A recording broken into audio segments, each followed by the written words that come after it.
Organizing a closet full of pictures doesn't have to be a daunting task. Today, we'll show you an easy way to prepare photos and memorabilia to be digitized. Gather your photos and remove them from albums and frames. Focus on keeping only the most important prints. Remove duplicates, poor shots, and unnecessary multiples from the same event. I like to use plastic containers and sticky notes to keep track of everything while I'm rough sorting.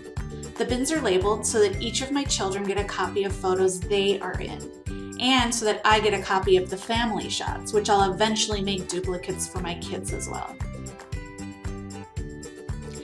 Letters, recipes, and special documents can also be digitized. When it comes to organizing printed photos, you can be as general or as specific as you'd like.